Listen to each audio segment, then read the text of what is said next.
सैद्धांतिक दृष्टि से भगवत स्वरूपों में भेद नहीं करना चाहिए, भगवत स्वरूपों के उपासकों में भेद नहीं करना चाहिए।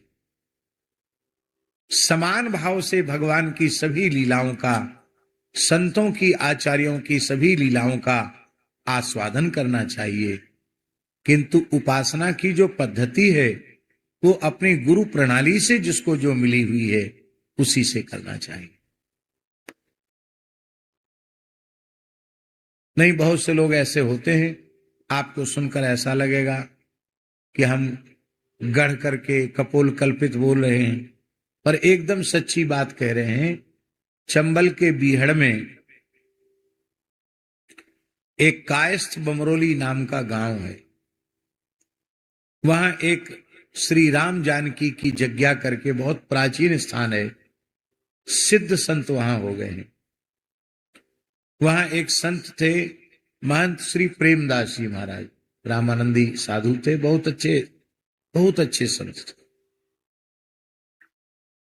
तो उनकी इच्छा थी कि महाराज ये बीहड़ है, यहाँ कोई बड़े वक्ता तो आते नहीं है और हमारे पास साधनों की बहुत न्यूनता है, तो आप आ जाओ। तो मैं कहा ठीक है, कोई बात नहीं, हम आ जाएंगे। तो हम लोग सब गए, 10-20 साधु गए। कथा हुई, कथा फिर बहुत विशाल हो गई, बहुत उपस्थिति वहां होती थी कायस्थ बमरोली में। तो भागवत जी की कथा थी, बिना संगीत की कथा उस समय होती थी। 2 समय की कथा थी, 8 दिन की कथा। 9वें दिन झरा भंडारा था, बड़ा भंडारा था। उसमें लगभग 1 लाख लोगों ने भोजन किया होगा, इतना बड़ा भंडारा था। और उसके बाद हमको फिर वृंदावन आना था। तो जिस दिन कथा पूरी हुई 8वें दिन, उसी दिन एक व्यक्ति आए, भोले वाले थे बेचारे।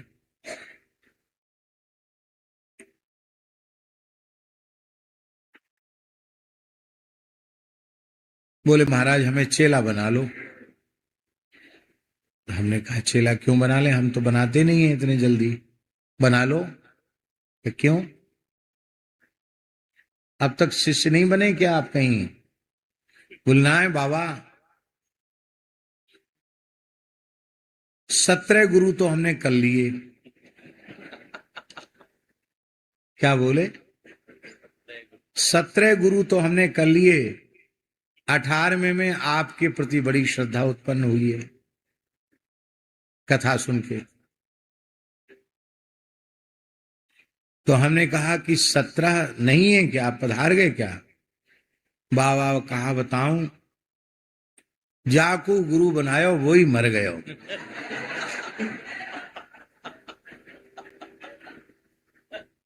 मैंने कहा बहुत पुरानी बात है, आज से कम 25-26 साल पुरानी बात होगी, 20-25 साल पुरानी बात होगी। हमने कहा हमारी अभी मरने की इच्छा नहीं बहुत दिन जीने की इच्छा है, क्योंकि तुम्हारा तो भाग्य में लिख रही है कि जिसके बनाओ, जिसको गुरु बनाओगे वही मर जाएगा, तो हमको अभी जीना है। अरे बाबा आप तो हंसी कर रहे हैं। उनकी हंसी नहीं, जो अब चलो। बोले अब हम बताओ हम कहा करें, सबने अलग अलग मंत्र दिए हैं, मैं कहा करूं, कितने ने जपूं? तो मैंने उनको कहा कि आखिरी में जिन्होंने आपको जो दिया हो वही जपो। अब कुछ भी याद नहीं हो तो सीताराम सीताराम करो। तो बेचारे गांव के भोले आदमी थे, जहां देखा वहीं चलो इनसे ही कंठी ले लें। ये कब होता है? जब हमारी मति अदृढ़ होती है। जब एक महापुरुष से हमें लाभ नहीं मिला तो हम कहीं भी जाएंगे, हमको कहां लाभ मिलेगा? हाँ, अपने उन एक संत सदगुरु को सब में देखें, ये तो अच्छी बात है, लेकिन मंत्र बदलना, गुरु बदलना, इसकी आवश्यकता नहीं। ये तब होता है जब हमारी बुद्धि में दृढ़ता नहीं होती, सिद्धांत की स्थिरता होगी, बुद्धि में दृढ़ता होगी, तो हमारा साधन किसी के भी प्रभाव में आकर प्रभावित नहीं होगा, हमारा साधन एक जैसा बना रहेगा। माई मेरे श्याम